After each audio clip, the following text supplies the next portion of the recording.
ठीक।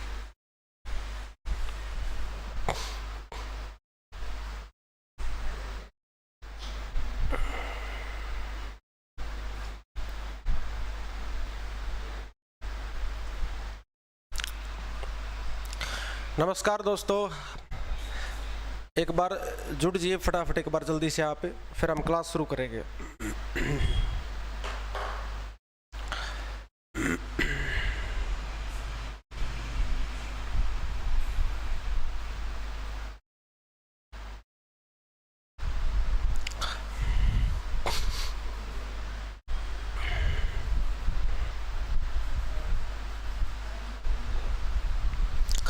नमस्कार दोस्तों, एक बार फिर से स्वागत है आपका लिस्ट वेब पे। बहुत दिनों बाद क्लास हुई हमारी, तो एक बार आप कमेंट करके बताइए बच्चों एक बार कि लास्ट टाइम हमने क्या किया था।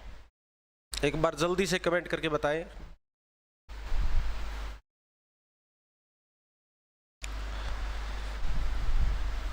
तो बच्चे डिजीज का टॉपिक हमने कंप्लीट कर लिया था आज, यानी कि 4 टॉपिक है किसका, बायोलॉजी का, यानी कि टॉपिक नंबर 4 हमारा। काफ़ी गैप के बाद क्लास लगी, हम अब कंटिन्यू रखेंगे क्लास को, ठीक है। चलिए तो शुरू करते हैं बच्चे। तो टॉपिक का नाम है हमारा एक्सक्रेटरी सिस्टम। Excretory system.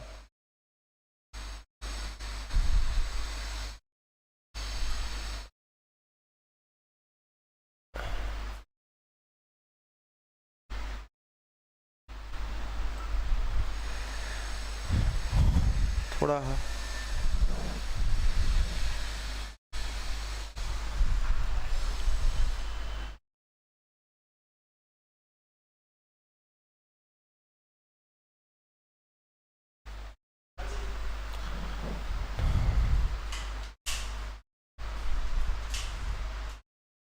थोड़ा सुपर बढ़ा दीजिए। हाँ,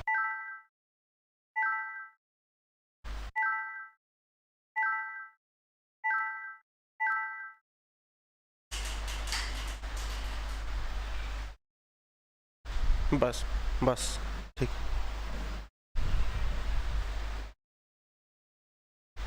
ठीक, ओके। हिंदी में क्या बोलेंगे बच्चे इसको? हम लोगे उत्सर्जन तंत्र। उत्सर्जन तंत्र बोलेंगे।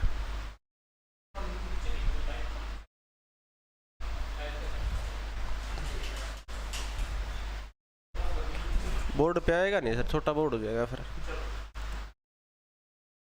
ठीक, सही है, ठीक है, कोई नहीं है, ओके है ना। चलो तो बच्चे ये बायोलॉजी का ब्रैकेट में लिख देता हूं मैं, काफी दिन बाद क्लास हुई इसलिए मैं।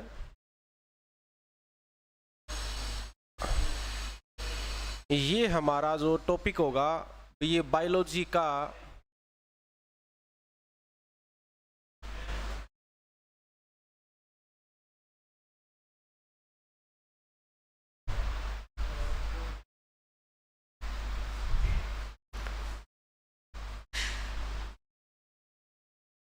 ये टॉपिक नंबर 4 हमारा ये बायोलॉजी का, ठीक है। हाँ जी, अब शुरू करते हैं हम लोग जो है। तो एक्सक्रेटरी का मीनिंग क्या होता है? सबसे पहले हम बात करें यहाँ पर एक्सक्रेटरी का मतलब क्या है। देखो, एक्सक्रेटरी का मतलब है बॉडी का कोई भी जो वेस्ट मेटेरियल बॉडी से बाहर करना। यानी कि मैं एक लाइन में कह सकता हूँ मैं, यानी कोई भी शरीर का अपशिष्ट पदार्थ शरीर से जो बाहर होता है उसको हम क्या बोलेंगे? उसको उत्सर्जन तंत्र कहा जाता है, ठीक है। अब बॉडी के अंदर ह्यूमन बॉडी का अलग से करेंगे और ये पूरा ऑल ओवर सिस्टम हम लोग अलग से दिखेंगे। यानी कि एक नॉर्मल वे में आपको मैं एक ही लाइन में अच्छे से समझा पाऊँ तो उसमें क्या कह सकते हैं? एक्सक्रेटरी का मतलब होता है वेस्ट मटेरियल को बॉडी से बाहर करना। वो चाहे हमारा यानी कि मानव का शरीर है, चाहे वो यानी कि मछली यानी कि फिश है, पाइसेस ग्रुप, चाहे वो यानी कि कोई भी और यानी कि अदर एनिमल्स है, यानी कि सभी एनिमल्स में, ह्यूमन बॉडी के अंदर या फिर जितने भी ऑल ऑर्गेनिज्म है, सभी जीवधारी, उनके शरीर से कोई भी वेस्ट मटेरियल बॉडी से बाहर होगा वो उनकी बॉडी का एक्सक्रेटरी मटेरियल होगा। और वो बाहर होता है तो क्या कहलाएगा? वो एक्सक्रेटरी प्रोडक्ट होता नहीं पता होता, एक्सक्रीटरी प्रोडक्ट या एक्सक्रीटरी मटेरियल कह सकते हैं हम लोग जो, ठीक है।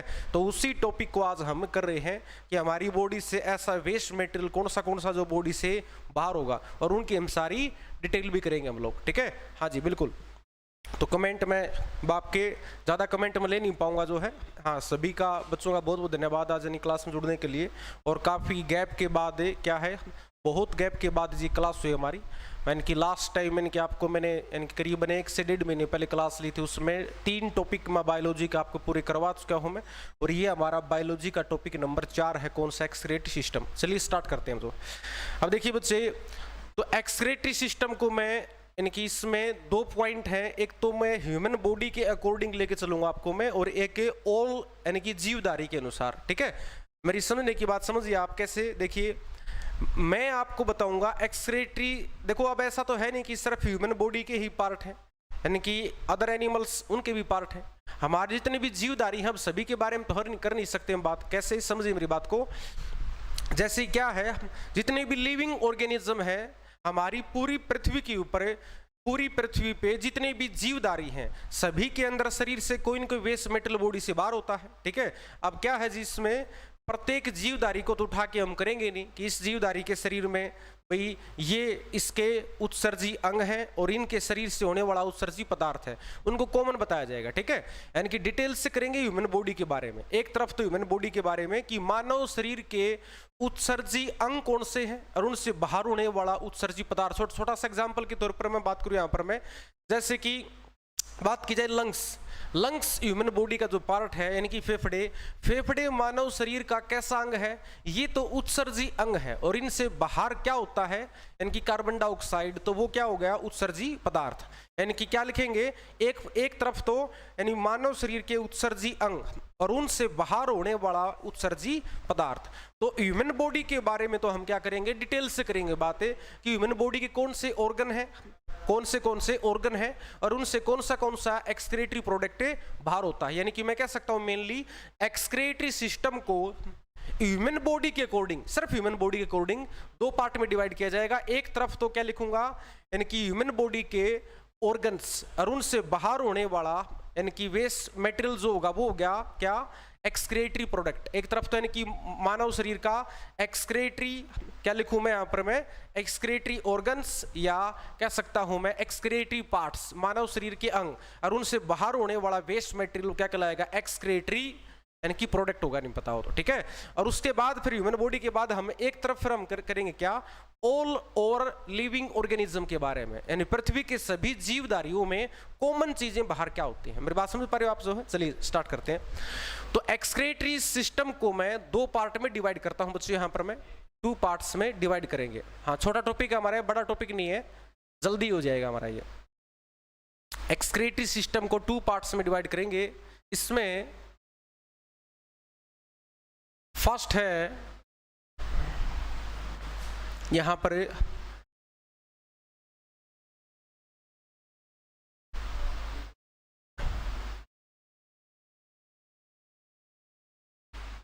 एक्सक्रीटरी ऑर्गन्स या एक्सक्रीटरी पार्ट्स भी लिख सकता हूं, एक्सक्रीटरी पार्ट्स, मौन सराहना एक बार। और एक तरफ हम लिखते हैं यहां पर क्या,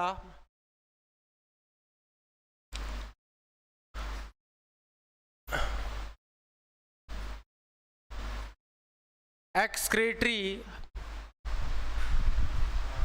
मटेरियल या एक्सक्रीटरी प्रोडक्ट भी लिख सकता हूं यहां पर, एक्सक्रीटरी प्रोडक्ट, ठीक है जी। हाँ जी, क्या समझे आप लोग, हिंदी में लिखेंगे उत्सर्जी अंग, पार्ट या ऑर्गन्स भी लिख सकते हो ब्रैकेट में ऑर्गन्स भी लिख सकते हैं, ऑर्गन्स। और यहां लिखेंगे बच्चे हम लोग उत्सर्जी पदार्थ, ठीक है जी। हाँ बिल्कुल सही बात है ये, तो इस पॉइंट को आप ध्यान रखिए आप जो है।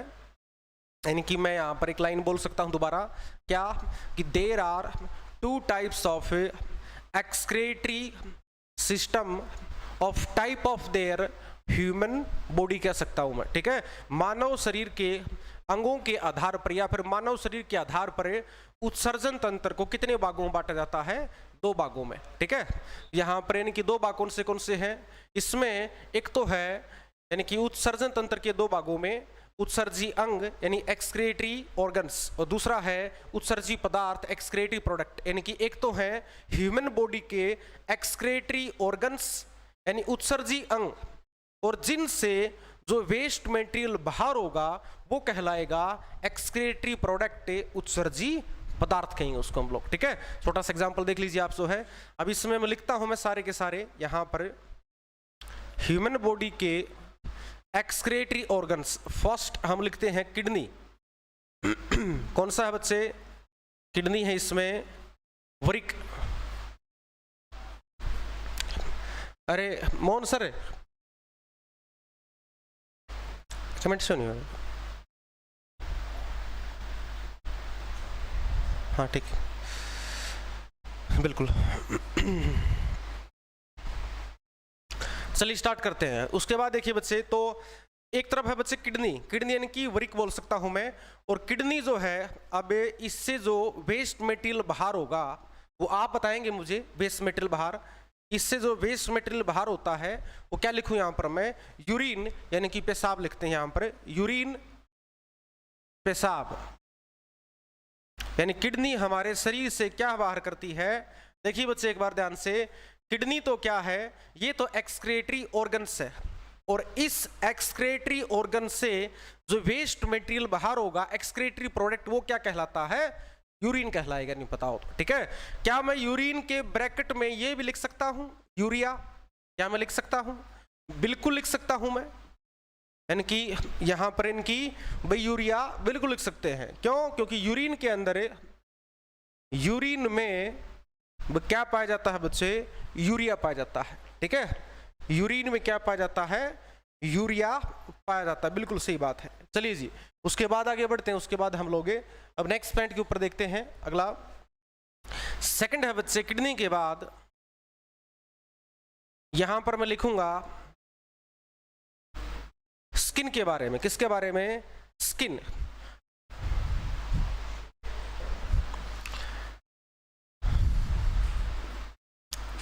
त्वचा के बारे में।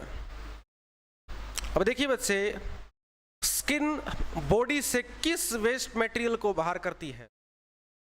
तो इससे स्वेट यानी कि पसीना, यानी कि पसीना बॉडी से बाहर होगा, स्वेट बॉडी से बाहर होता है। ठीक है, तो यहाँ पर यानी कि पसीने के बारे में बात की जाएगी, स्वेट के बारे में। ठीक है, इस बात को याद रखिए। और देखिए बच्चे, तो स्वेट है, स्वेट के अंदर NaCl यानी कि नमक की मात्रा पाई जाती है। तो क्या मैं यानी कि स्वेट पसीने के ब्रैकेट में क्या मैं NaCl लिख सकता हूं? बिल्कुल लिख सकता हूं यहाँ पर मैं। तो यहाँ लिख सकते हैं जी NaCl यानी कि सोडियम क्लोराइड भी हम यहाँ पर लिख सकते हैं, नमक की मात्रा पाई जाती है। ठीक है, बिल्कुल जी, हाँ जी। उसके बाद नेक्स्ट पॉइंट के ऊपर चलेंगे बच्चे हमें। उसके बाद देखिए, तो ध्यान रखिए आप इस पॉइंट को जो है, यानी कि ये पसीने को बाहर करेगी, स्वेट को बाहर करेगी। उसके बाद बच्चे नंबर 3 पॉइंट के ऊपर स्किन के बाद अब ले चलता हूं आपको मैं स्किन के बाद लिवर के बारे में। क्या है जी? लिवर। हिंदी में बोलेंगे बच्चे इसको यकृत के बारे में। किसके बारे में क्या लिखेंगे बच्चे? यकृत। और बच्चे यकृत को मैं अगर लेके चलूं यहाँ पर मैं, तो यकृत जो है बॉडी से क्या बाहर करता है? आप मुझे बताइए। यकृत एक्सक्रीटरी मटेरियल बॉडी से बाहर क्या करता है? तो लीवर क्या करेगा? यहां पर हम लिख सकते हैं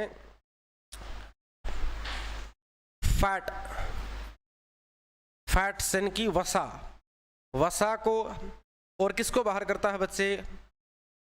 जितने भी यानी कि सोडियम और सल्फर और पोटासियम लिख सकता हूं मैं। सल्फर, सल्फर और पोटासियम, सल्फर एंड पोटासियम के बारे में लिख सकते हैं। सल्फर व पोटासियम बताएंगे साथ साथ कैसे। देखिए देखिए बच्चे, क्या है, जितने भी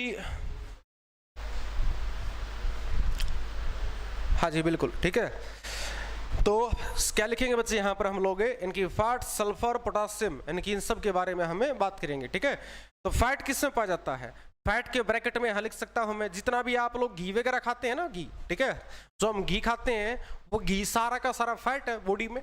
और फैट बॉडी के अंदर क्या होता है बच्चे, जो लीवर है हमारा, इनकी इस तरफ है राइट हैंड साइड, ठीक है, ये इनकी जो हमारा जो लीवर होता है बच्चे, लीवर क्या करेगा, फैट को बॉडी से इसकी स्मेल जो होती है उसको एक्सक्रेट करता है। मैंने आपको बहुत बार बताया भी आपको क्या, कि जब हम लोग खाना खाते हैं ना, भोजन खाते हैं, तो भोजन खाएंगे तो उस टाइम पर क्या है, इनकी भोजन के अंदर कभी भी पाचन के अंदर लीवर पार्टिसिपेट तो नहीं करता, यानी कि भोजन के पाचन में कभी भी यकृत जो है, लीवर कभी भूमिका नहीं निभाता, ठीक है, उसमें पार्टिसिपेट नहीं करता, उसमें योगदान नहीं करता, नहीं पता हो तो।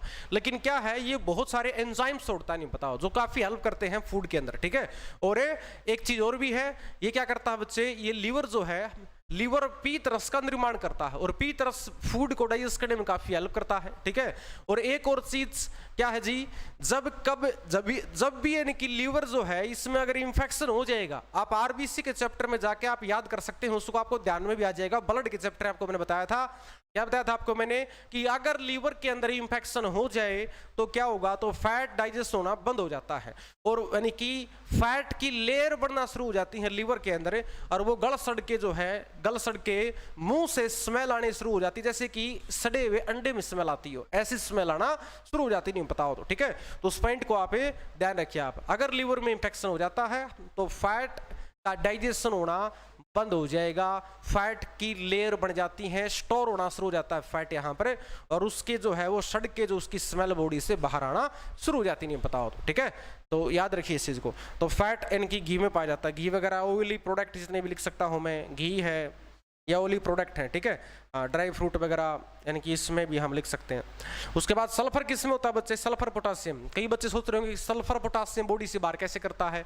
आप प्याज खाते हैं, प्याज, और आप लहसुन खाते हो, आपने ध्यान दिया हो, जब भी आप प्याज लहसुन खाते हैं और यानी कि दूसरे के सामने जाएंगे, हमें पब्लिकली जाएंगे कहीं पर भी, यानी कि पब्लिक प्लेस के ऊपर, तो जैसे कि हमारा दोस्त वगैरह कोई भी है, वो बोल भी देता है कई बार कि मुंह से स्मेल आ रही, नहीं पता हो तो, ठीक है। और मुंह से स्मेल कैसे आ रही है, कि प्याज, जैसे कि प्याज और लहसुन की स्मेल आ रही है। क्यों? क्योंकि जब आप प्याज लहसुन खाते हैं आप लोग, तो प्याज और लहसुन के अंदर सल्फर और पोटासियम की मात्रा पाई जाती है, और सल्फर और पोटासियम को लीवर उसी टाइम एक्सक्रेट यानी कि बॉडी से बाहर कर देता है, ठीक है। इसलिए मुंह से स्मेल आती है किसकी, यानी कि वो पोटासियम सल्फर की स्मेल आती है, जो प्याज और लहसुन में पाया जाता है, ठीक है जी, बिल्कुल।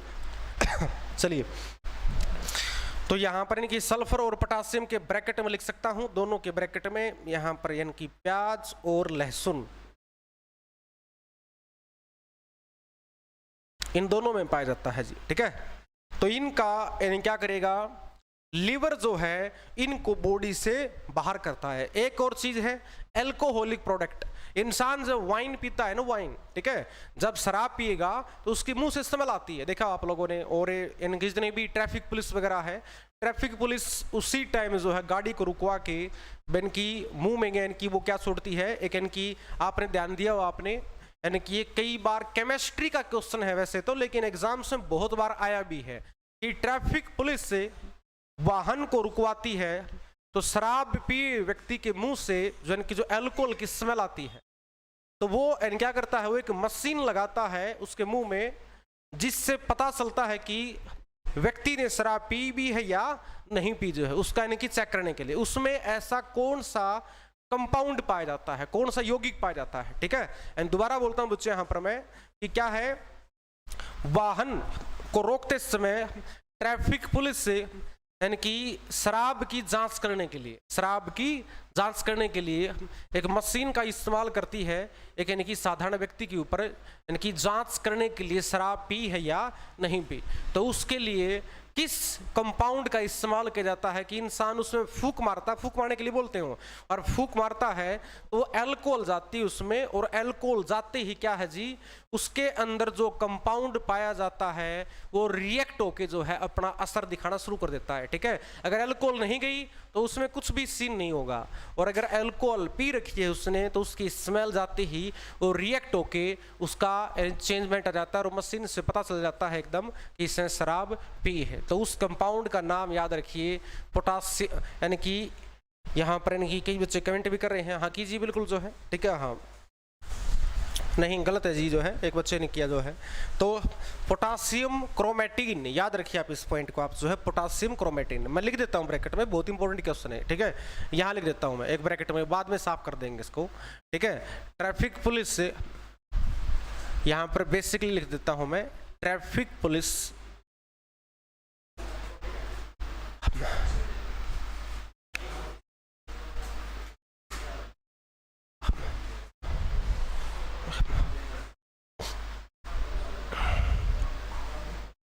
शराब चलाकर,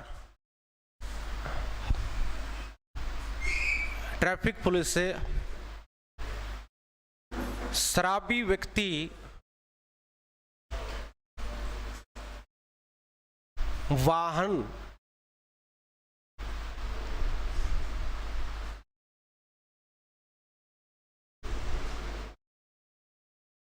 चलाते समय उसको रोक कर जांच करती है जिसमें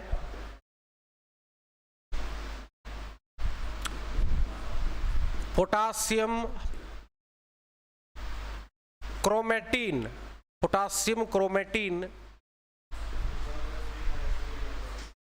इस्तेमाल किया जाता है, इस्तेमाल ठीक है।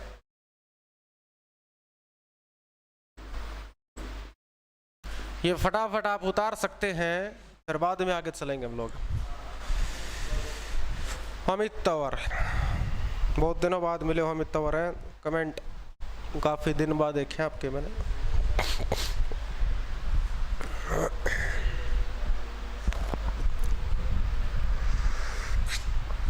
बंटी सिंह, कई दिनों बाद दिखे हो सर, हाँ कई दिनों बाद दिखे, थोड़ी तबीयत डाउन हो गई थी मेरी इसलिए।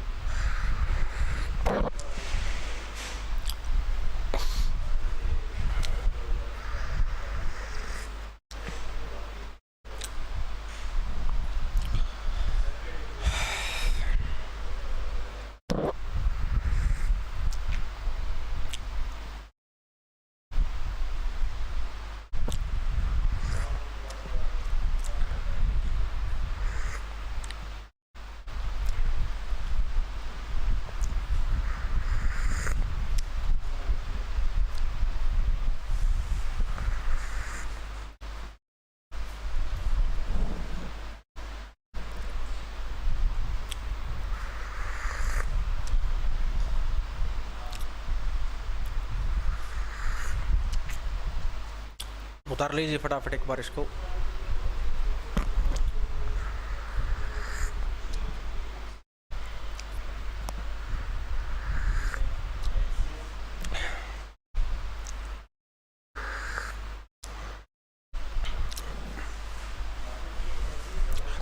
अमित तंवर, कोरोना हो गया था क्या सर आपको? नहीं भी मुझे कोरोना तो नहीं हुआ कि देखो कई बच्चों में कमेंट आ रहे हैं कि सर आपको कोरोना हो गया था क्या? कोरोना मुझे नहीं हुआ, मेरी तो यानी कि हल्की फुल्की वैसे तबीयत डाउन हो गई थी जो है, नाक में साइनस की प्रॉब्लम हो गई थी जो है, तो साइनस के कारण जो है साउंड इनकी जो बोल रहे थे तो नाक बिल्कुल जो बंद हो रही थी और उस वजह से नाक में आवाज़ आ रही थी बिल्कुल जो है। और इसका ट्रीटमेंट 1 से 1.25 मंथ लग जाता है जो है मेडिसिन वगैरह खाने में इसलिए। और कुछ फैमिली में भी इश्यू थे, मेरे फादर को कोरोना हो गया था, मुझे तो नहीं हुआ।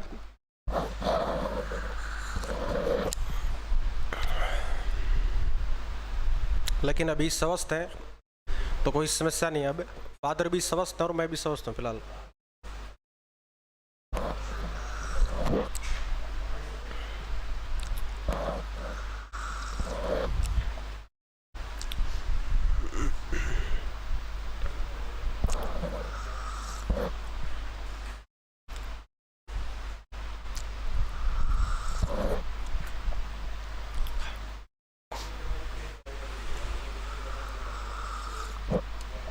आप भी अपने घर पे रहें, स्वस्थ रहें, बिल्कुल मस्त रहें, खा पी के बढ़िया।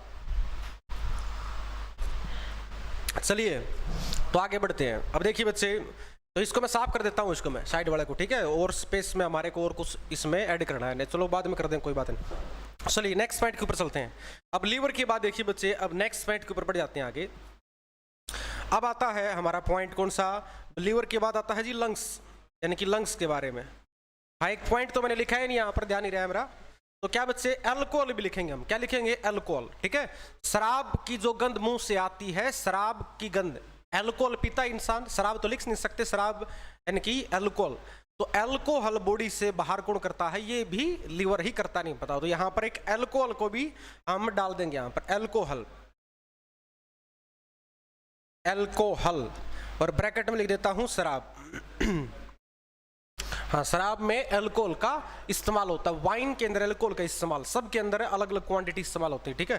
हाँ चलिए अब लंग्स के बारे में बात करते हैं बच्चे, फेफड़ों के बारे में। तो लंग्स के बारे में बात करूं मैं बच्चे, फेफड़ों के बारे में, तो फेफड़े जो हैं हमारे शरीर से क्या बाहर करते हैं, तो सिंपल है, तो कार्बन डाइऑक्साइड CO2 का के बारे में हम लिखेंगे, कार्बन डाइऑक्साइड,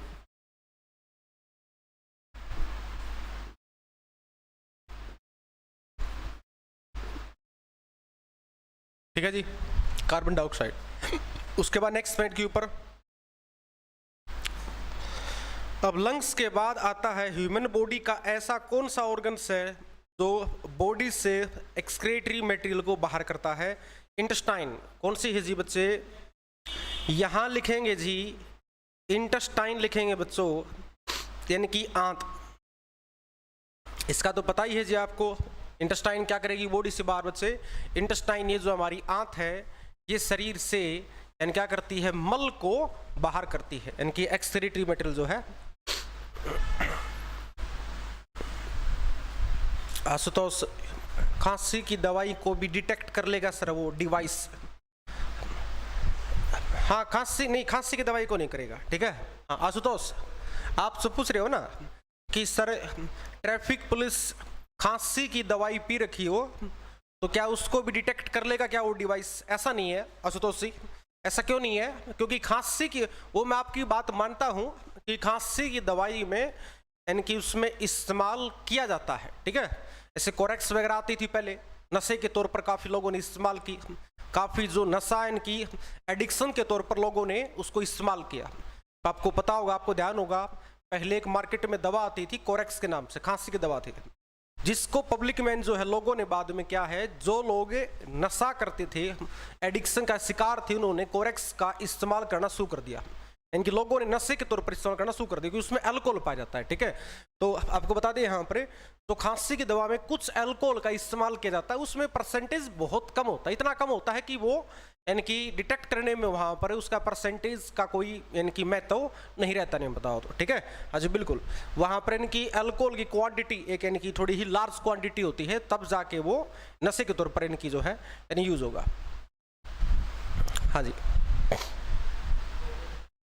सबके कमेंट नहीं पढ़ पाऊंगा मैं, तो वही बात है इनकी, काफ़ी दिन बाद क्लास है, मैं इनकी पढ़ाने में थोड़ा ज़्यादा इनकी ध्यान रखें, आपके कमेंट पढ़ेंगे फिर कभी ऐसी बात नहीं है, एक आधा पढ़ लेता हूँ बस, आगे आ जाता है, जो कोई डाउट पढ़ लेता हूँ, बाकी सब जो राम राम वगैरह कर रहे हैं सबको मैंने बोल दिया, सभी की राम राम है, ठीक है। हाँ, बहुत बच्चों के ऊपर राम राम के कमेंट आ रहे हैं, कोई तबीयत पूछ रहा है जो है, तो सभी का धन्यवाद, मैंने आपको बता दिया यहाँ पर, सभी की राम राम मैंने ले लिया, कोई डाउट है तो आप पूछ लीजिए।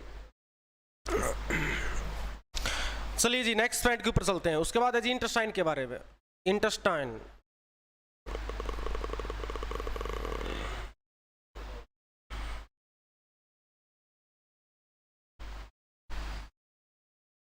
तो बच्चे इंटेस्टाइन मल को बाहर करेगी, मल या इसको डेफ्लोर भी कह सकते हैं, डेफ्लोर, या फिर इसको वेस्ट मटेरियल भी लिख सकते हैं, वेस्ट मटेरियल देता हूं मैं यहां पर, वेस्ट मटेरियल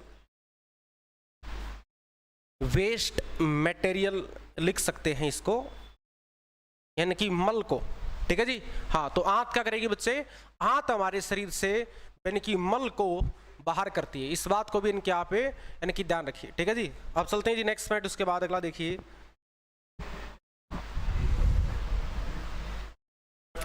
अब इंटेस्टाइन के बाद मैं यहाँ पर लिखता हूँ आइज के बारे में, यानी कि आंखों के बारे में। भाई आइज हालांकि होते तो यही है, लेकिन एक इसको भी ऐड कर देते हैं आंखों के बारे में।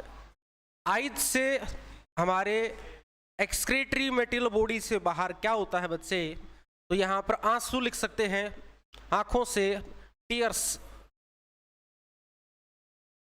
आंखों से आंसू जो है वो बाहर होते हैं। ठीक है जी, आगे आपको दिखाई दे रहा है नीचे, कोई नहीं, एक ही लाइन लिखी है मैंने छोटी सी, टीयर्स यानी कि आंखों के आंसू, और इस तरफ लिखा है मैंने आइज के बारे में जो है, यानी कि आइज आंखों से, टीयर्स आंसू बाहर होते हैं। ये थे बच्चे, ध्यान दीजिए, एक्सक्रीटरी ऑर्गन्स किसके, ह्यूमन बॉडी के, और इनसे बाहर होने वाला ये था एक्सक्रीटरी प्रोडक्ट यानी कि वेस्ट मटेरियल। ठीक है जी, दोनों एक्सप्लेन कर दिया है मैंने आपको। टॉपिक का नाम था हमारा एक्सक्रीटरी सिस्टम, और ह्यूमन बॉडी के बेस के ऊपर मैंने आपको बता दिया है। थोड़ा सा डिटेल भी करूंगा मैं, ऐसा नहीं कि यहाँ पर इनकी बेसिक बात बता दी तो टॉपिक को हमें खत्म कर दिया, ऐसा नहीं है। ठीक है, हाँ, इससे मैंने कुछ नहीं की, जैसे किडनी है, किडनी के बारे में थोड़ा डिटेल से आपको मैं डायग्राम बना के बताता हूँ, साथ साथ में स्किन के बारे में थोड़ा आपको मैं यानी कि इसमें एक्सप्लेन करता हूँ मैं। ठीक है, तो ये ध्यान रखिए बच्चे, आप जो है टॉपिक था हमारा एक्सक्रीटरी सिस्टम का।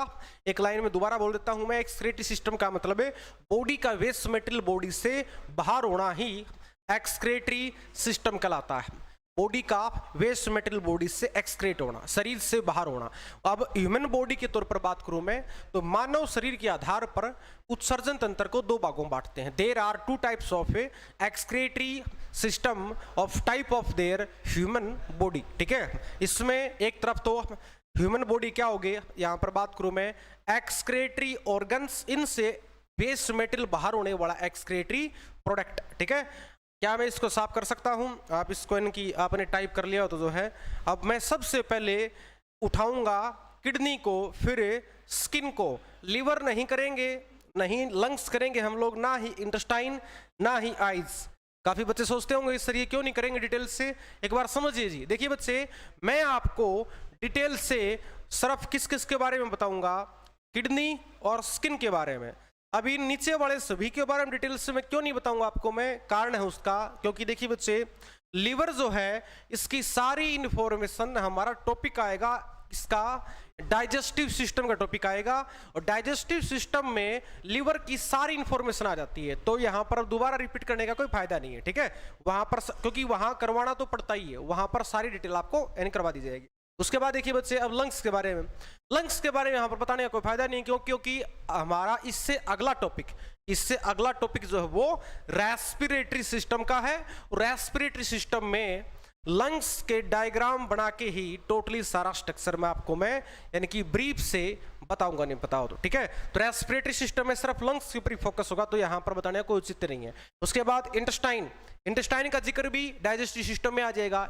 इंटेस्टाइन जो है, ये हमारा इंटेस्टाइन है, वहां पर टोटल डिटेल आपकी आ जाएगी। ठीक है, और आइज की डिटेल जो है स्पेशल टॉपिक आएगा हमारा, यानी कि ईएनटी स्पेशलिस्ट होता नहीं डॉक्टर, डॉक्टर होता है ईएनटी स्पेशलिस्ट, यानी कि नाक, कान, गला और आंख, ये सेंसिटिव ऑर्गन्स हैं, ये स्पेशल टॉपिक है, इनके बारे में कंप्लीट डिटेल होगी हमारी। मेरी बात समझ गए आप लोग?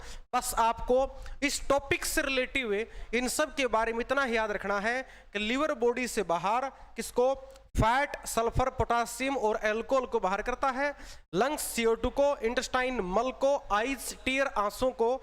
यहाँ के इस टॉपिक से रिलेटिव यहाँ के लेवल की बात इतनी ही है इनके बारे में। ठीक है, बाकी इनकी कंप्लीट डिटेल इनके प्रॉपर टॉपिकों में होगी। ठीक है, यहाँ पर डिटेल से करवाता हूँ किडनी और स्किन, इन दोनों के बारे में। अब चलते हैं, यानी कि साफ कर देते हैं बच्चे इसको। देखिए जी,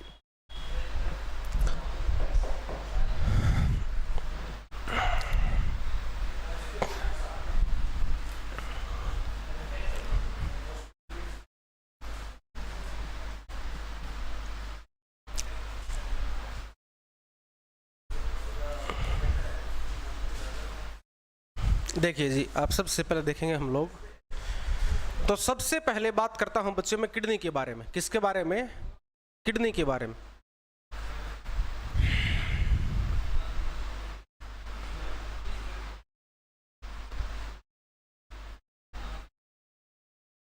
वृक्क के बारे में हम बात करेंगे। ठीक है बच्चे,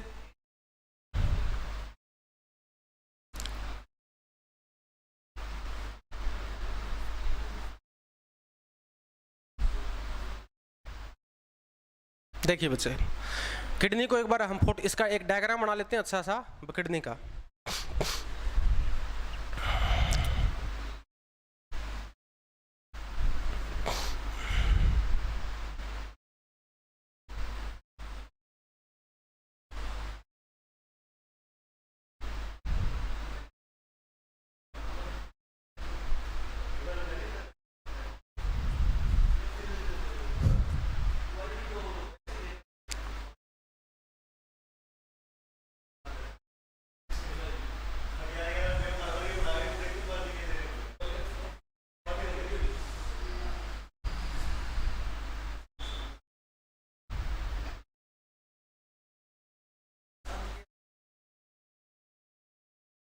तो किडनी का डायग्राम बनाएंगे बच्चों यहाँ पर हम लोग,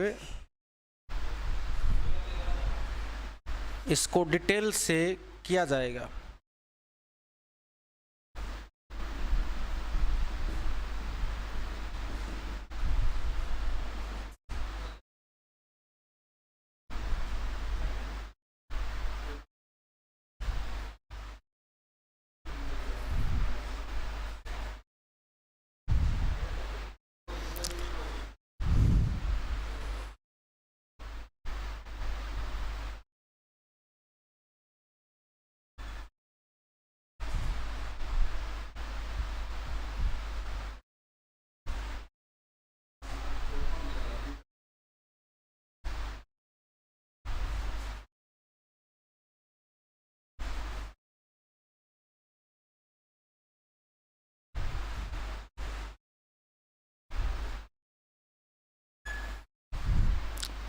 ये है यूरिन ब्लैडर।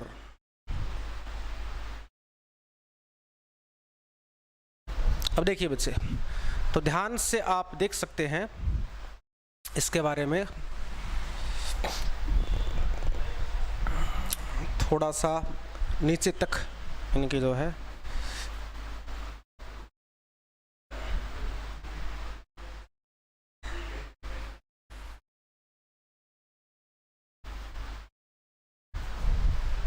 अब सही है।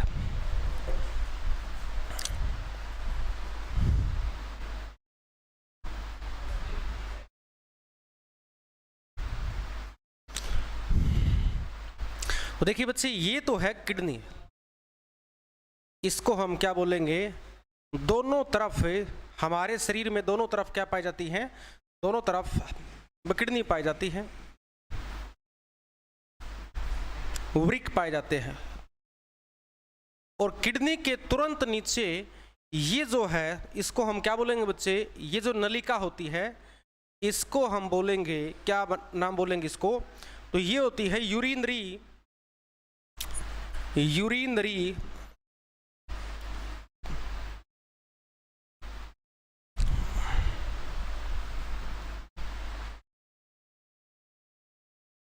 तो इसको हम यूरेटर बोलते हैं बच्चों। क्या बोलते हैं? यूरेटर। और ये क्या होता है बच्चे, ये सारी की सारी इनकी झिल्ली होती है, इनकी पेशाब की थैली, जिसमें इनकी पेशाब की मात्रा पाई जाती है। तो इसको हम बोलते हैं यूरिनरी ब्लैडर। यूरिनरी ब्लैडर बोलते हैं बच्चे इसको हम, यूरिनरी ब्लैडर, यानी कि पेशाब की थैली कह सकते हैं। और ये होती है मूत्र वाहिकाएं, मूत्र वाहिकाएं, और इससे बोलते हैं पेशाब की थैली। सारा एक्सप्लेन करता हूं अच्छे से मैं, अभी मैं डायग्राम बना रहा हूं एक बार। और ये क्या है बच्चे, ये जो है इसको हम बोलेंगे यूरेथ्रा। क्या बोलेंगे बच्चे इसको? यूरेथ्रा। यूरेथ्रा को हिंदी में कहा जाता है मूत्राशय।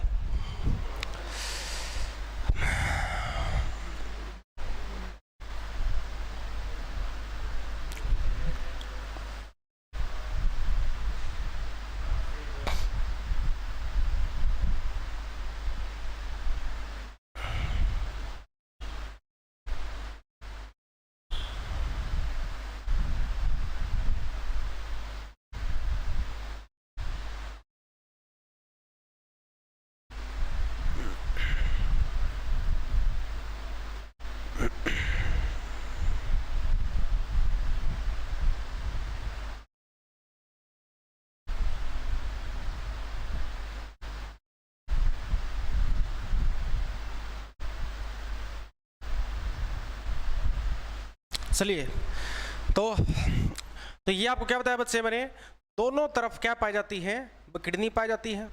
किडनी के बिल्कुल नीचे जो किडनी से यानी कि इससे जो अटैच होता है, ठीक है, इस चीज को याद रखिए आप बच्चे, जो है वो दोनों तरफ है, यानी किडनी से दोनों तरफ है जो अटैच होता है उसको हम क्या बोलते हैं, यूरेटर बोलते हैं, ठीक है। और ये यूरेटर से जो नीचे पाया जाता है इसको बोलते हैं बच्चे यूरिनरी ब्लैडर, पेशाब की थैली। देखिए बच्चे, जो पेशाब की थैली होती है ना, इसमें यूरिन की जो लिमिट जो होती है, पेशाब की लिमिट है बच्चे, इसमें पेशाब की जो क्षमता है, ये प्रश्न आता है कई बार एग्जाम्स में, इसमें पेशाब की क्षमता कितनी पाई जाती है, 500 ml पाई जाती है, 500 ml पाई जाती है, यानी कि हम लोग 500 ml तक के पेशाब को इसमें स्टोर कर सकते हैं, इससे ज़्यादा नहीं कर सकते, नहीं तो बॉडी के ऊपर प्रेशर पड़ना शुरू हो जाता है, ठीक है। तो इस चीज़ को याद रखिए आप, जो है कि प्रश्न बन जाता है कई बार एग्जाम्स में, कि बायोलॉजी से रिलेटिव ऐसा क्वेश्चन भी आता है बच्चों, क्या कि पेशाब की थैली में मैक्सिमम लिमिट ऑफ यूरिन कितना यानी कि कितना हो सकता है, जो है, ठीक है, यानी कि यूरिनरी ब्लैडर के अंदर। तो पेशाब की थैली में पेशाब की अधिकतम क्षमता 500 ml की हो सकती है। क्यों? क्योंकि पेशाब की थैली में अधिकतम क्षमता 500 ml के बाद शरीर के ऊपर दबाव पड़ना, प्रेशर पड़ना शुरू हो जाता है। मेरी बात समझ गए आप लोग, ठीक है। और अगर उस कंडीशन में अगर क्या है, कई बार क्या होता है कि काफियों को यूरेथ्रा में प्रॉब्लम हो जाती है, जिससे कारण यूरिन बॉडी से बाहर नहीं आता। और अब क्या है, अब यूरिनरी ब्लैडर के अंदर 500 ml यानी कि पेशाब की लिमिट पूरी हो जाती है और यूरिन फिर भी बाहर नहीं आ रहा, तो किडनी के ऊपर प्रेशर पड़ना शुरू हो जाता है, कि इस केस में कई बार किडनी फेल भी हो जाती है, ठीक है। यानी काफ़ी लोग, जिन लोगों को यूरेथ्रा की प्रॉब्लम है, जिससे कि बॉडी से यूरिन, जिससे कि बॉडी से, शरीर से पेशाब बाहर नहीं आ रहा, जिन लोगों को यूरेथ्रा की प्रॉब्लम होती है, जिनके शरीर से पेशाब बॉडी से बाहर नहीं आता, उनके शरीर में अगर 500 ml ज़्यादा कैपेसिटी हो जाए, किसमें, यानी कि पेशाब की थैली में, तो उससे किडनी पर प्रेशर पड़ना वापस, यानी कि इसमें अगर ज़्यादा हो जाती है कैपेसिटी, तो किडनी पर प्रेशर पड़ना शुरू हो जाएगा, जिससे किडनी फेल भी हो सकती, नहीं पता हो तो। मेरी बात समझ पा रहे हो आप सब, ठीक है। और ये है जी यूरेथ्रा। एग्जाम्स में क्वेश्चन आता है कई बार कि बॉडी से पेशाब, बॉडी से जो बाहर जाता है, तो उसका अरेंजमेंट पूछता है, अरेंजमेंट कि बॉडी से पेशाब बाहर किन किन ऑर्गन से जो है, ठीक है। तो सबसे पहले क्या लिखेंगे, किडनी। किडनी से, बॉडी से पेशाब किस में आएगा, यूरेथ्रा में, सॉरी यूरेटर में। यूरेटर से किस में आएगा, यूरिनरी ब्लैडर में। और फिर किस में, यूरेथ्रा के द्वारा बॉडी से इनकी बाहर हो जाता है, ठीक है। 4 पॉइंट यहाँ पर इनकी मैं इसका डायग्राम बना देता हूं मैं।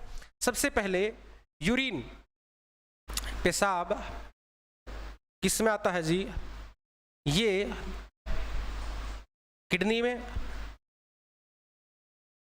किडनी के बाद यूरेटर में, साथ साथ आप बना सकते हैं इसको। यूरेटर के बाद यूरिनरी ब्लैडर में, यूरिनरी ब्लैडर, और यूरिनरी ब्लैडर के बाद यूरेथ्रा, ठीक है जी। यानी कि वरिक में सबसे पहले पेशाब आएगा, वरिक के बाद यानी कि पेशाब की नली भी कह सकते हैं, या मूत्र, यानी कि मूत्र वाहिकाएं भी कह सकते हैं, ठीक है जी। उसके बाद यूरिनरी ब्लैडर, यानी कि पेशाब की थैली। उसके बाद यूरेथ्रा, यूरेथ्रा यानी कि जो है, यानी कह सकते हैं मूत्राशय, ठीक है। तो इनसे बॉडी से यूरिन बॉडी से बाहर होगा, नहीं पता हो तो, ठीक है।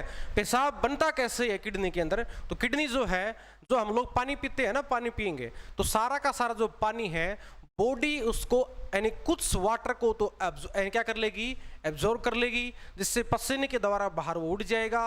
और कुछ पेशाब बॉडी के अंदर जो है, जो वेस्ट मटेरियल है बॉडी में, उसमें घुल जाता है और उसको यानी किडनी एब्जॉर्ब कर लेती है। और एब्जॉर्ब करने के बाद बॉडी से यूरिन के द्वारा बाहर हो जाएगा, ठीक है।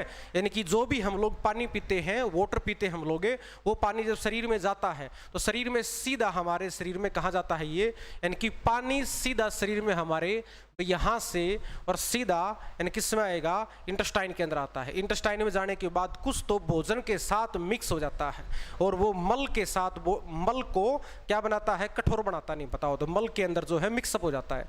और कुछ पानी शरीर, हमारी बॉडी क्या कर लेती है, उसको एब्जॉर्ब कर लेती है, शरीर उसको सोख लेता है, और शरीर से पसीने के द्वारा पसीना बॉडी से बाहर उठ जाएगा, पानी यानी कि पानी के रूप में, ठीक है। और कुछ पानी को किडनी एब्जॉर्ब कर लेती है, जिससे वेस्ट मटेरियल घुल के उससे पेशाब के द्वारा बॉडी से बाहर हो जाता है। लेकिन पानी पीते हैं साफ, लेकिन पेशाब जब आता है वो पीला आता है, ठीक है। तो जरूरी नहीं काफियों के शरीर में इनकी बिल्कुल सफेद पेशाब भी निकलता है। जिनके शरीर में ज्यादा पीला पेशाब आता है तो उसके शरीर में क्या होता है भाई, किसकी क्वांटिटी बढ़ गई है, तो वहां पर मैं लिख सकता हूं कि यूरिया, क्योंकि शरीर में यूरिया की मात्रा बढ़ जाती नहीं पता हो। और इस कंडीशन में ज्यादा रोग भी हो जाता है कि बार अगर ज्यादा यूरिन पीला ही आ रहा है बिल्कुल बहुत ज्यादा मात्रा में, तो उसको एक प्रॉब्लम हो जाती है, उसको हम क्या बोलते हैं, यानी कई बार एग्जाम्स में आता है यूरिया की मात्रा शरीर में ज्यादा होने से क्या होगा, यूरोक्रोम डिजीज हो जाता है, ठीक है। यूरोक्रोम यानी कि डिजीज होगा।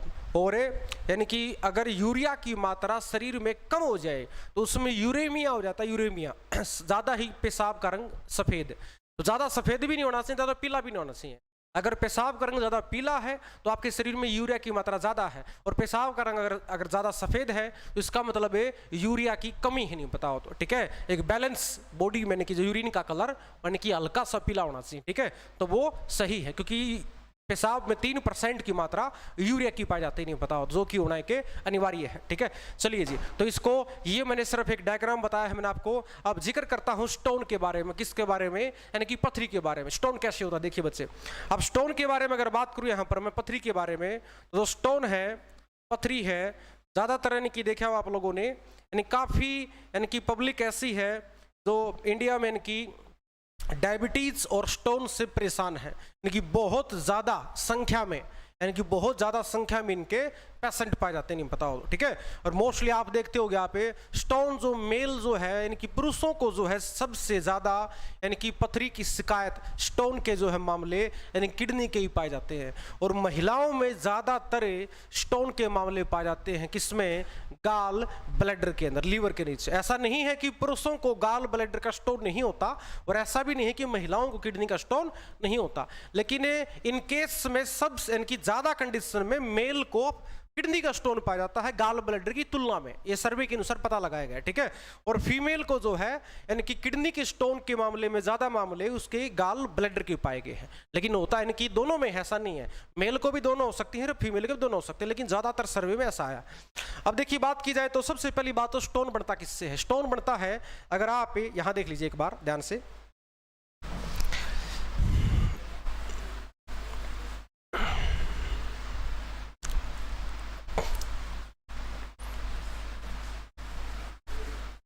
देखिए बच्चे, देखिए सबसे पहली बात तो ये है कि स्टोन जो है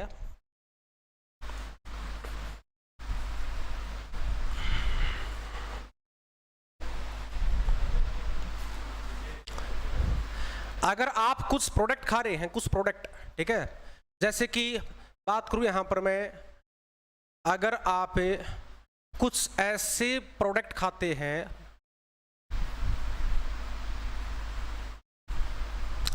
जैसे कि चावल है,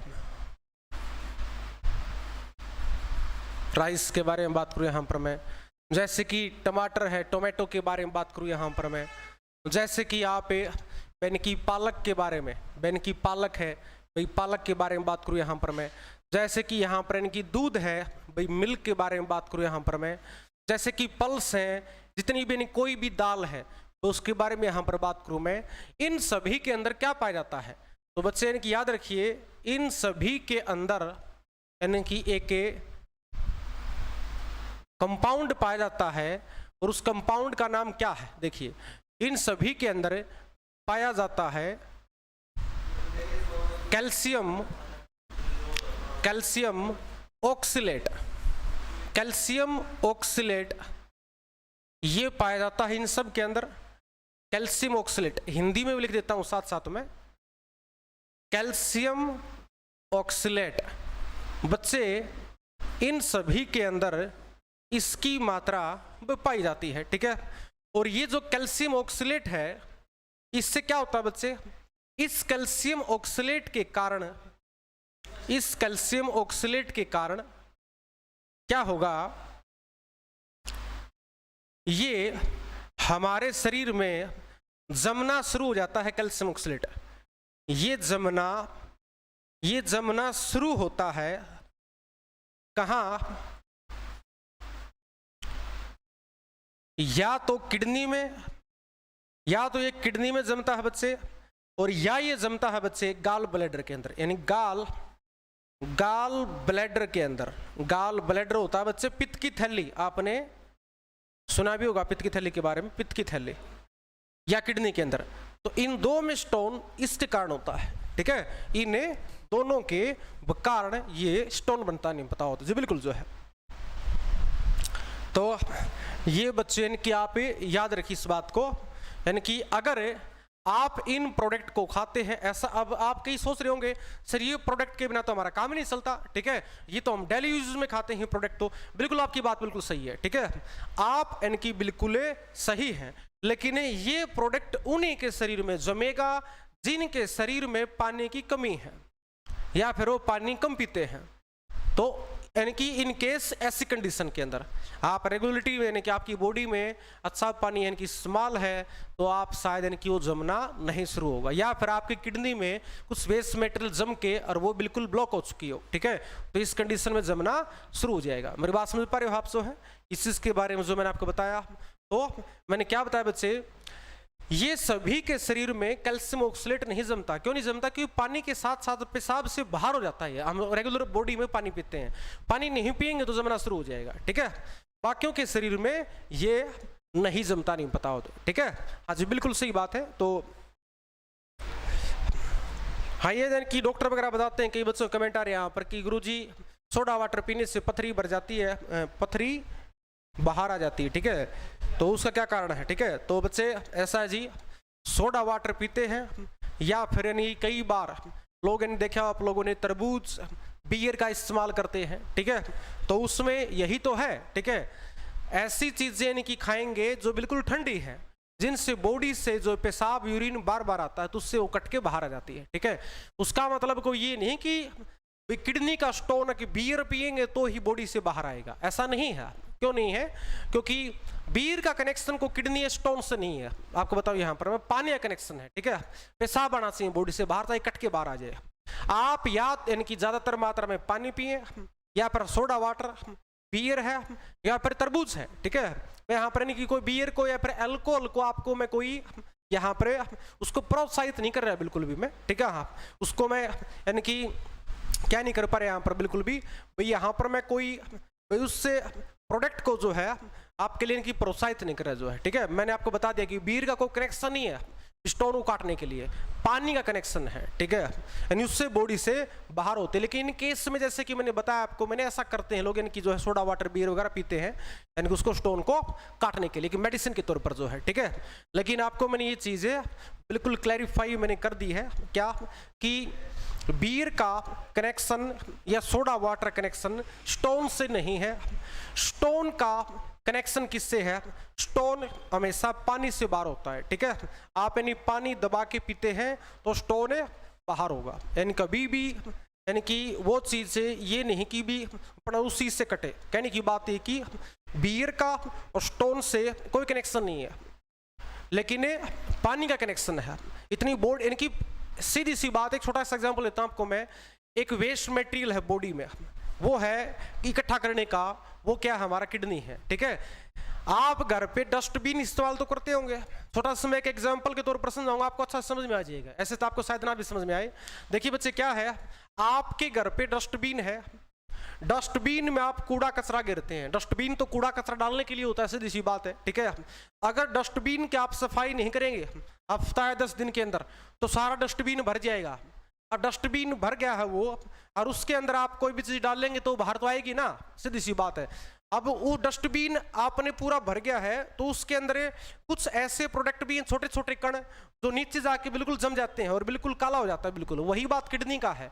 किडनी को एक साधारण भाषा में समझाऊं मैं तो, शरीर का हमारा एक डस्टबिन होता है जी, कोई भी चीज हम खाते हैं वेस्ट मटेरियल वगैरह, वो डस्टबिन में जाके जम जाता नहीं, पता हो तो, ठीक है। डस्टबिन का मतलब किडनी, तो किडनी हमारी बॉडी का डस्टबिन है, बॉडी में कोई भी वेस्ट मटेरियल खाएंगे तो डस्टबिन में जाके जम जाता है, डस्टबिन में जमेगा, तो डस्टबिन में जमेगा तो उसकी सफाई करनी जरूरी है। अब पानी पियोगे तो वो डस्टबिन में जो यानी कि चीजें जमी हुई हैं, कण छोटे छोटे, वो घुल के जो है बॉडी से बाहर होंगे, सिंपल सी बात है, ठीक है। तो यही है ना, तो इसीलिए जो है यानी यहाँ पर इनकी मैंने आपको बता रहा हूँ यहाँ पर मैं कि पानी का कनेक्शन इसके साथ लिक्विड का कनेक्शन होता है। जितना आप लिक्विड पियोगे साफ यानी कि प्योर वाटर जो है, तो उतना ही बॉडी से क्या आएगा इसमें, उतना ही बॉडी से यूरिन बाहर होगा। कोई यहाँ पर बियर या सोडा वाटर कनेक्शन स्टोन से नहीं है, पानी का कनेक्शन स्टोन से है। बाप जितना पानी पियोगे उतना किडनी में जाएगा, किडनी में वेस्ट मेटल है घुलेगा और उससे बॉडी से प्योर होके बॉडी से बाहर होगा। ठीक है, तो इस चीज को आप याद रखिए। जैसे घरों में डस्टबिन होता है वैसे ही मानव शरीर का डस्टबिन किडनी है। तो किडनी एक डस्टबिन है और डस्टबिन की सफाई अगर नहीं करेंगे तो स्टोन पक्का बनेगा, नहीं पता हो तो। ठीक है, तो जितना हो ज्यादा पानी पिए। ज्यादातर इनकी स्टोन के मामले उन्हीं में आते हैं जो पानी नहीं पीते। अगर आप पानी पीते हैं लगातार जो है दिन में, तो आप इनकी बार बार पेशाब आएगा, बार बार पेशाब आएगा। तो किडनी क्या है, किडनी फिल्टर है बॉडी का, और फिल्टर क्या है, आरओ कह सकते हैं। आरओ की सफाई होती रहेगी, यूं भी कह सकते हैं आप किडनी एक आरओ है। देखा ना आप लोगों ने, घरों में आरओ होता है, आरओ से पानी आ रहा है, लेकिन कई बार उसमें यानी कि कुछ गंदगी साइड में जम जाती है, बिल्कुल वो साफ करनी जरूरी होती है। ठीक है, वैसे ही बॉडी का यानी कि आरओ किडनी है, यानी कि किडनी बॉडी में फिल्टर करता है वाटर को और वेस्ट मेटल को बॉडी से बाहर करता है। इतना पानी पियोगे उतना ही फिल्टर होगा भाई साहब, सीधी सी बात है। ठीक है, तो याद रखियो आप जो इस पॉइंट को। चलिए आगे बढ़ते हैं। अब देखिए बच्चे, अब नेक्स्ट पॉइंट के ऊपर चलते हैं। इसमें जो है हम लोग अब थोड़ा सा डिटेल कर लेते हैं। अब देखिए यहाँ पर ये मैंने आपको एक्सप्लेन कर दिया है कि इसमें स्टोन कैसे बनता है।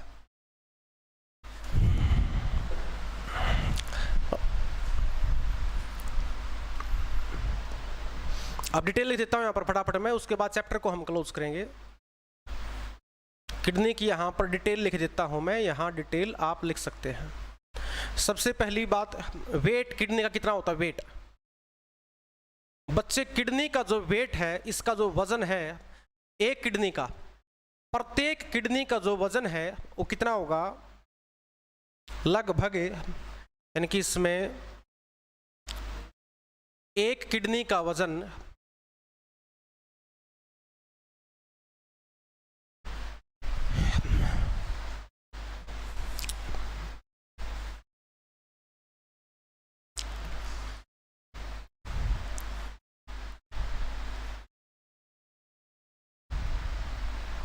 बिल्कुल ठीक है।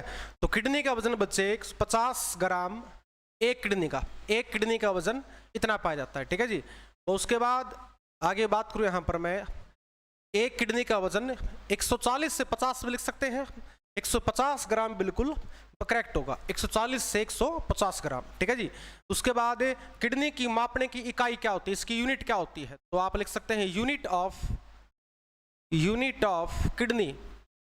बच्चे किडनी की मापने की इकाई जो है उसको हम कहते हैं नेफ्रॉन। क्या बोलते हैं जी उसको, भाई नेफ्रॉन बोलेंगे बच्चे, नेफ्रॉन। ठीक है, नेफ्रॉन बच्चे किडनी की मापने की इकाई होती है। किडनी में कुल कितनी नेफ्रॉन पाई जाती हैं, total number of nephron.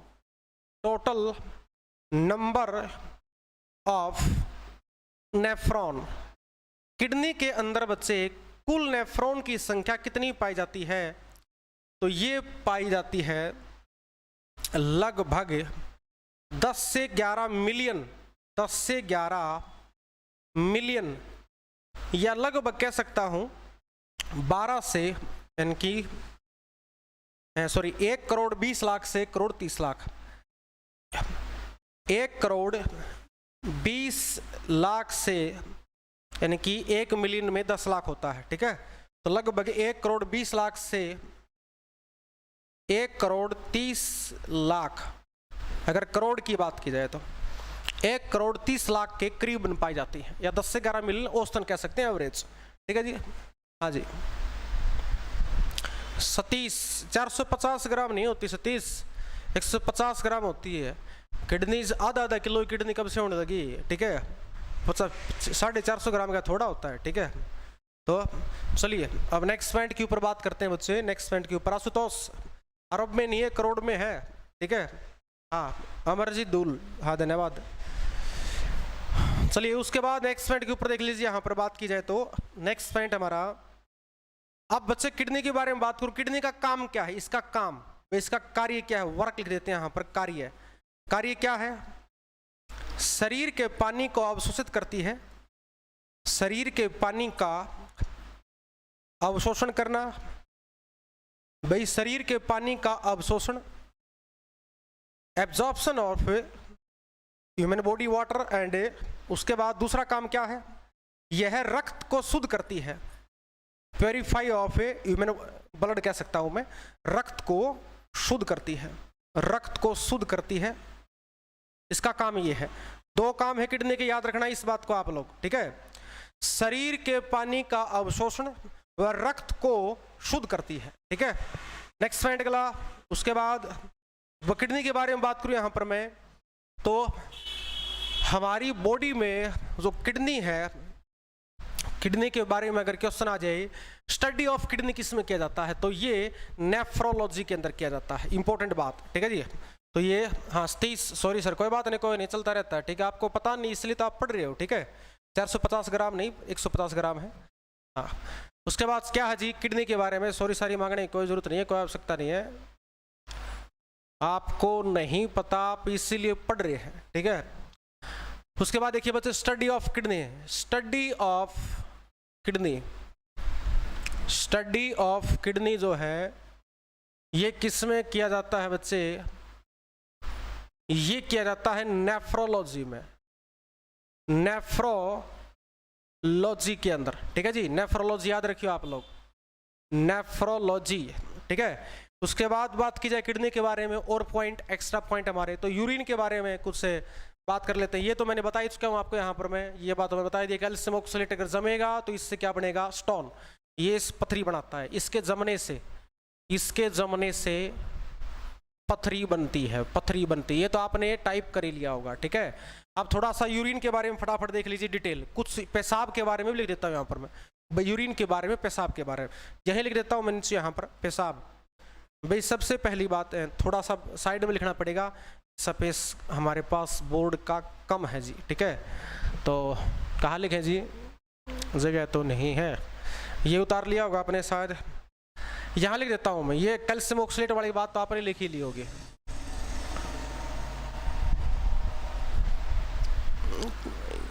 Calcium oxalate वाली बात आप लिख ली होगी, ये यहाँ लिख दिया है मैंने, कैल्शियम ऑक्सलेट। अगर किसी ने नहीं लिखा हो बच्चे ने तो लिख दिया है मैंने, चलिए यहाँ लिख देता हूँ जी मैं पेशाब के बारे में, पेशाब,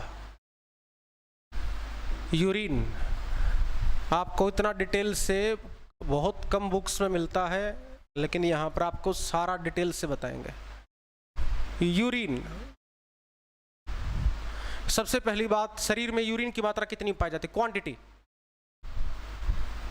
क्वांटिटी ऑफ यूरिन, बॉडी में जो पेशाब है, हमारे शरीर में याद रखिए क्वांटिटी ऑफ यूरिनरी ब्लैडर, यानी कि पेशाब की क्षमता, पेशाब की थैली में 500 ml तक की होती है, 500 ml पेशाब की क्षमता, पेशाब की थैली की क्षमता 500 ml। पेशाब का पीएच मान कितना होता है भाई, पीएच वैल्यू, पेशाब का पीएच वैल्यू 6 पॉइंट, याद रखिए बच्चे 5 होता है, 6.5। उसके बाद पेशाब का रंग पीला क्यों होता है और पेशाब में यूरिया कितना होता है, तो पेशाब याद रखिए, पेशाब में 95% होता है वाटर, यानी कि पानी की मात्रा, और पेशाब के अंदर भाई 3% क्या होता है, 3% इसमें यूरिया पाया जाता है, यूरिया 3% इसमें यूरिया। पेशाब का रंग पीला किसके कारण होता है, तो याद रखना बच्चे, पेशाब का रंग पीला, पेशाब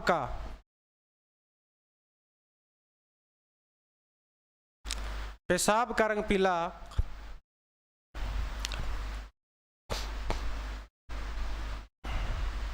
यूरोक्रोम के कारण होता है, यूरोक्रोम, पेशाब का रंग पीला यूरोक्रोम के कारण, लास्ट पॉइंट लिख लेता हूँ यहाँ पर, मैं यहाँ लिख देता हूँ लास्ट पॉइंट। पेशाब में गंध क्यों आती है? पेशाब करते हैं ना, देखा आप लोगों ने, बाथरूम में स्मेल आती है। पेशाब में गंध, पेशाब में गंध आती है क्योंकि, सॉरी सीधा लिख देता हूँ मैं, पेशाब में गंध आती है अमोनिया के कारण, क्योंकि अमोनिया गैस उड़ जाती है पेशाब से, अमोनिया गैस अमोनिया के कारण आती है। ठीक है,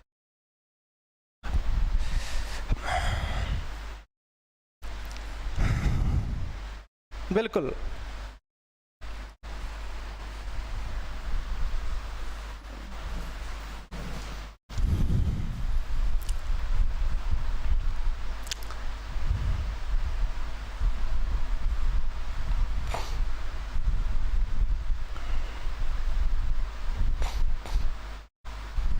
यहां तक क्लियर है बात आपकी? चलिए बच्चे आगे बढ़ते हैं उसके बाद नेक्स्ट पॉइंट के ऊपर।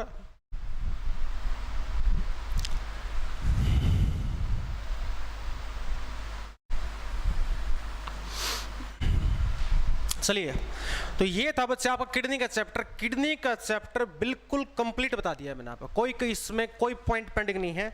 अब करते हैं जी स्किन के बारे में, चैप्टर हमारा, टॉपिक हमारा कंप्लीट हो जाएगा। देखिए स्किन, तो यहाँ पर लिख देता हूँ स्किन के बारे में। स्किन को हम ऐड कर देते हैं, यहीं लिख देते हैं स्किन के बारे में। स्किन,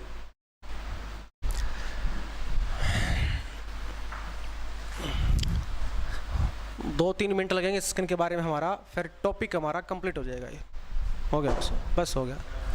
स्किन, त्वचा, और यह चैप्टर हमारा क्या हो जाएगा, टोटली कंप्लीट। देखिए जी, सबसे पहली बात, स्किन कैसा टिश्यू है, टिश्यू कैसा है, ठीक है। Which tissue of a skin, skin एक कैसा टिश्यू है, टिश्यू कैसा होता है स्किन। तो स्किन यानी टिश्यू को बोलते हैं हिंदी में ऊतक, ठीक है। तो इसको हम कैसा बोलेंगे बच्चे, ये एक कनेक्टिव टिश्यू है, या फिर आप मुझे बताइए ये एक कैसा टिश्यू है, एडिपोज टिश्यू है, ये कैसा टिश्यू है। तो कैसा है जी ये, यह एक यानी क्या कैसा होगा, स्किन और ब्लड दोनों याद रखिए आप। जैसे कि मैंने आपको ब्लड बताया था, आपको मैंने, ब्लड एक ऐसा टिश्यू होता है कनेक्टिव, जिस दो सेल आपस में कनेक्ट होती है ना, उसको हम क्या बोलते हैं बच्चे, यानी कि कनेक्टिव बोलते हैं। लेकिन जो सेल आपस में बिल्कुल अलग अलग होती हैं, जैसे कैसे बिल्कुल, उसको हम बोलते हैं बच्चे एडिपोज। क्या बोलते हैं उसको, एडिपोज। और अगर ये आपस में कनेक्ट हो जाए ब्लड की तरह, तो वो कैसा हो जाएगा, वो हमारा कनेक्टिव हो जाएगा। नहीं पता हो, जैसे कि फैट है, तो फैट बिल्कुल अलग अलग बॉन्ड में टूटी होती है, तो फैट कैसा टिश्यू होती है, फैट एक एडिपोज टिश्यू होती है। कैसी होती है, एडिपोज। और ये आपस में कनेक्ट हो तो उनको हम क्या बोल देते हैं, कनेक्टिव। जैसे कि ब्लड की होती हैं, जैसे कि हमारे बाथरूम में हड्डियाँ होती हैं, एक दूसरे से क्या होते हैं, बिल्कुल तो कनेक्ट होती नहीं, पता हो तो। मेरी बात समझ पा रहे हो आप सब है, ठीक है। तो सबसे पहला पॉइंट क्या हमारा इसमें, कनेक्टिव टिश्यू, संयोजी ऊतक, ठीक है जी। तो चलिए बच्चे नेक्स्ट पॉइंट, उसके बाद दूसरा बच्चे यहां पर सेकंड पॉइंट लिखिए, स्टडी ऑफ स्किन के बारे में। भाई स्टडी ऑफ स्किन किस में की जाती है, त्वचा का अध्ययन किस में किया जाता है। तो याद रखिए इसका, और इसका स्पेशलिस्ट भी याद रखिए आप, स्किन का स्पेशलिस्ट, स्किन स्पेशलिस्ट डॉक्टर जो है, ठीक है। स्टडी ऑफ स्किन करेंगे वैसे डर्मेटोलॉजी में, डर्मेटोलॉजी। और स्किन का स्पेशलिस्ट कौन सा होगा, डर्मेटोलॉजिस्ट, ठीक है जी, बिल्कुल। चलिए बच्चे नेक्स्ट पॉइंट, उसके बाद देखिए आप अगला पॉइंट हमारा नेक्स्ट पॉइंट पे, स्किन के बारे में बात की जाए तो स्किन का कलर डिसाइड कौन करता है, स्किन का कलर यानी कि त्वचा का रंग, त्वचा का रंग निर्धारित करता है बच्चे मेलानिन। कौन करता है, मेलानिन। स्किन कलर डिसाइड करता है मेलानिन, मेलानिन के बारे में याद रखिए आप इस पॉइंट को। मेलानिन की मात्रा अगर ज़्यादा हो जाती है तो स्किन का कलर कैसा हो जाएगा, ज़्यादा ब्लैक हो जाएगा, और इसकी कमी हो जाएगी तो रंग गोरा हो जाता है। और आपको बताया था मैंने, एक नेचुरल इफेक्ट है, ये सनलाइट से मिलता है।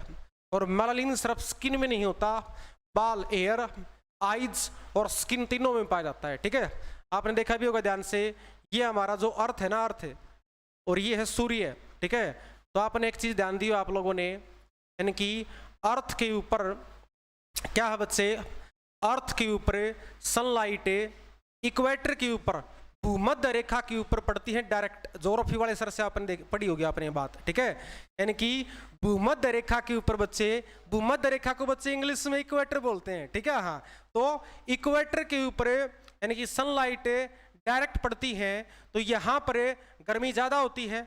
और यहाँ इसलिए क्या है बच्चे, यहाँ पर इन यानी कि भूमध्य रेखा के आसपास, इक्वेटर के आसपास जो भी कंट्री रहती है ना, यहाँ पर मोस्टली अफ्रीका रहता है, अफ्रीका, तो इनमें मेलानिन की मात्रा पाई जाती है बच्चे ज्यादा, इसलिए इनका रंग काला है, नहीं पता होता। अफ्रीका मोस्टली काले पाए जाते हैं, ब्लैक जो है बिल्कुल। ठीक है, और हाँ बिल्कुल जो है, और बच्चे क्या है बिल्कुल जो ट्रॉपिक जो है, यानी कि इसको यानी कि ट्रॉपिक रेंज है हमारी जो सारी की सारी। तो अब आपने यानी कि 5 लेयर पढ़ी भी होंगी, ट्रॉपिक है, ट्रॉपिकल है, सब ट्रॉपिकल है। ठीक है, इन सब के बारे में जो है, तो यहाँ पर यानी कि ट्रॉपिकल जितनी भी बेल्ट है हमारी, यानी कि इसके ऊपर ट्रॉपिकल बेल्ट के ऊपर काले पाए जाते हैं। नॉर्थ पोल साउथ पोल के ऊपर गोरे लोग पाए जाते हैं। क्यों? क्योंकि यहाँ पर सूर्य किरण लंबवत पड़ जाते हैं, इनमें मेलानिन की कमी हो जाती है, नहीं पता होता। याद रखिए इस पॉइंट को। आपने क्या बताया, हमेशा हमारी बॉडी में मेलानिन को कंडक्ट करता है कौन है, कौन करेगा, सनलाइट। ठीक है, और हमारे अर्थ के ऊपर जो इक्वेटर के ऊपर डायरेक्ट पड़ती है सनलाइट, इसके कारण इक्वेटर के ऊपर मेलानिन की मात्रा लोगों में ज्यादा पाई जाती है, इसलिए काले पाए जाते हैं। नॉर्थ पोल साउथ पोल के ऊपर नहीं, कम सूर्य की रोशनी पड़ती है तो इसमें मेलानिन की कमी पाई जाती है, इसलिए गोरे लोग हैं। और आप देख रहे होंगे आप लोग नॉर्थ पोल के ऊपर यानी कि अमेरिका महाद्वीप, ठीक है, यहाँ पर देखा आप लोगों ने, और यहाँ पर यूरोपियन कंट्री, अंग्रेज बिल्कुल गोरे हैं। ठीक है, और साउथ पोल के ऊपर देखोगे आप, देखो इंडिया से नीचे यहाँ पर देखो इस तरफ ऑस्ट्रेलिया, साउथ पोल के यानी कि इस कंडीशन में आ गया अंडर में जो। ठीक है, वहां पर भी गोरे लोग हैं। भूमध्य रेखा के ऊपर अफ्रीका है, काले लोग हैं। दक्षिण अमेरिका में आपने ध्यान दिया हो, नॉर्थ अमेरिका यानी कि जो है नॉर्थ पोल साइड आता तो गोरे हैं, लेकिन दक्षिण अमेरिका में जो है काले लोग नहीं पता, क्यों, भूमध्य रेखा से अटैच नहीं पता हो। ठीक है, इसलिए फैक्ट इंडिया में ऐसा है। इंडिया जो है, इंडिया ना तो क्या आता नॉर्थ पोल साउथ पोल के पास आता, ना इक्वेटर पे पड़ता। इंडिया का, इंडिया की कंडीशन कहाँ है, देखो इंडिया की कंडीशन ये है, equator, south pole, north pole, India यहाँ पर है। ठीक है, इंडिया इसलिए यहाँ पर कैसा रंग है, बिल्कुल सावला रंग इंडिया में, नहीं पता हो तो। ठीक है, तो यानी कि सावला रंग है। और केरला साइड आप जाते हैं तो केरला का जो लास्ट पॉइंट है ना, ये पॉइंट केरला का जो, ठीक है, ये 8.4 डिग्री को छूता है, इक्वेटर के बिल्कुल नजदीक है। ठीक है, हाँ, तो इसलिए ये थोड़े यानी कि केरला साइड आप देखो कुछ यानी कि ब्लैक टाइप में पाए जाते हैं लोग जो है, क्योंकि वो इक्वेटर के नजदीक पड़ते हैं, इसलिए ऐसा कारण है, नहीं पता हो तो। ठीक है, तो याद रखिए स्किन का कलर डिसाइड कौन, मेलानिन। और सिर्फ स्किन ही नहीं, ये याद रखिए आंख और एयर का भी। अफ्रीकन देखेंगे आप लोगों ने, उनके जो बाल कैसे पाए, जैसे कि जले हुए बाल है, नहीं पता हो तो। ठीक है, वो कारण यही है कि उनके अंदर मेलानिन की मात्रा ज्यादा पाई जाती है। दुनिया में सबसे ज्यादा एथलीट, धावक यानी कि जो रनिंग करते हैं, सबसे मजबूत जो है वो कहाँ की पाए जाते हैं, अफ्रीका के। देखा ना अपने जैम का, ठीक है, यानी कि नाइजीरियन जो है या फिर नाइबीबिया, उनके पाए जाते हैं, नहीं पता कारण क्या, क्योंकि अफ्रीकन कंट्री में उनकी जो एथलीट का कारण यही है कि वहाँ का क्लाइमेट ऐसा है, मेलानिन की मात्रा ज्यादा है, और इसके कारण बॉडी में हार्मोन स्ट्रॉन्ग हो जाते हैं, नहीं पता हो तो। ठीक है, तो इसलिए जो है कारण है तीनों का।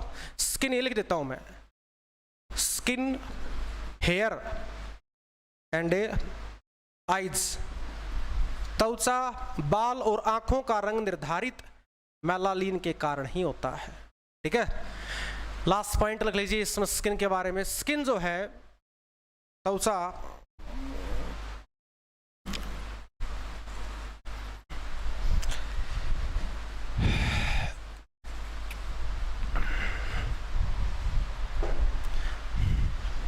बच्चे याद रखिए इस पॉइंट को आप,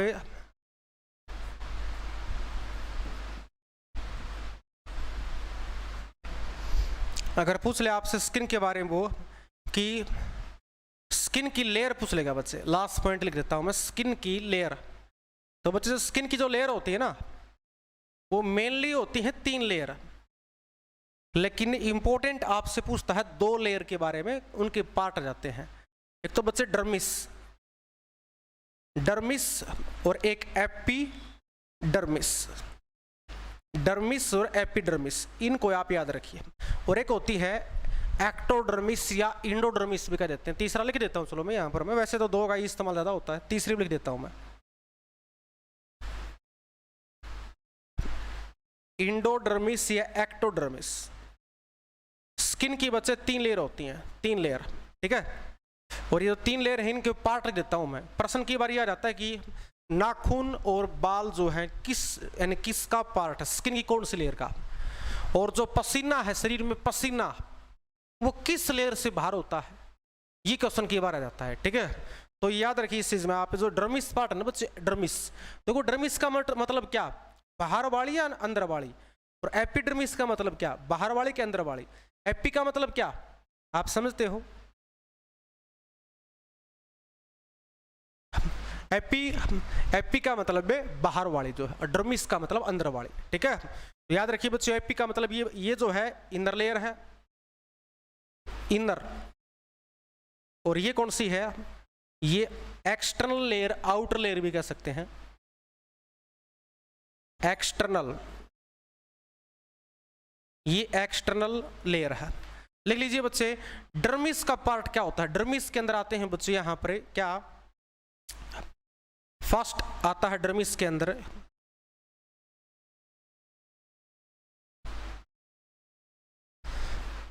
स्वेट ग्लैंड। भाई स्वेट ग्लैंड दिखाई भी दे रहा है नहीं,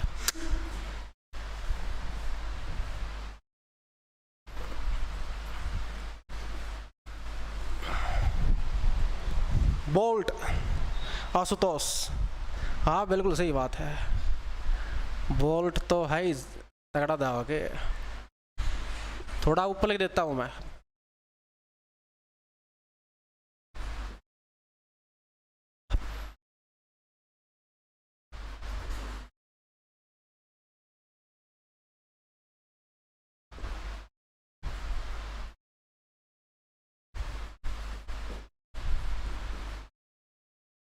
काम क्या क्या है इनके देख ले फटाफट। डर्मिस आपको बताई थी मैंने, इनर लेयर होती है। और इसमें क्या क्या पाए जाते हैं, इसमें पाया जाता है स्वेट ग्लैंड।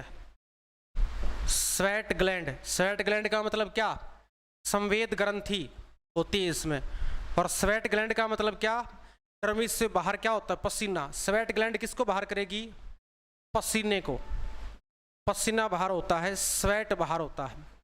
दूसरा यानी कि इसमें सीबम ग्लैंड होती है, सीबम का मतलब सोखना इसका मतलब सीबम से बाहर क्या होते हैं, सीबम से बॉडी से बाहर होता है तेल, होता है ना अपनी ऑयल स्किन होती है, तेल, ऑयल बाहर होता है, शरीर से तेल को बाहर कर देती है सीबम, ठीक है। इनका काम बाहर करने का ही है। उसके बाद अगला एपिडर्मिस। एपिडर्मिस क्या बच्चे, एपिडर्मिस का मतलब है दोस्तों, इसके अंदर भाग होते हैं नेल, नाखून, इसी का भाग होता है नाखून, नेल। स्किन के अंदर है यानी कि नेल इसी का पार्ट है, याद रखिए आप। और एयर, बाल, इसी का एक अंग है, ठीक है, याद रखियो आप। इंडोडर्मिस क्या करती है, स्किन को मेंटेन रखती है।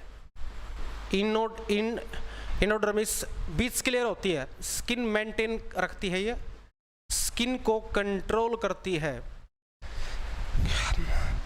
आपका टॉपिक हो चुका है कंप्लीट। कुछ पॉइंट हैं तो आप मुझसे पूछ सकते हो, ठीक है। विपिन शर्मा, ब्लैक मानव पाए जाते हैं, ठीक है, हाँ ठीक है। तो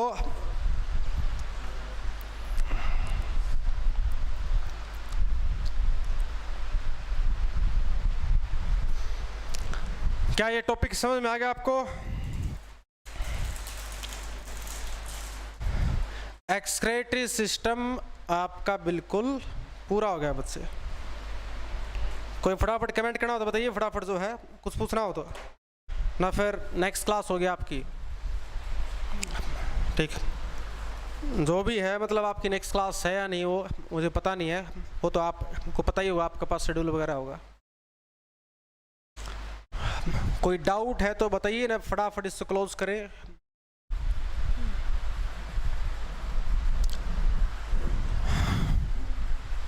चलिए ठीक है, शुक्रिया आज के लिए। बाकी मिलते हैं एक नई क्लास के साथ जो है। आज के लिए हमारे इतना ही काफ़ी है।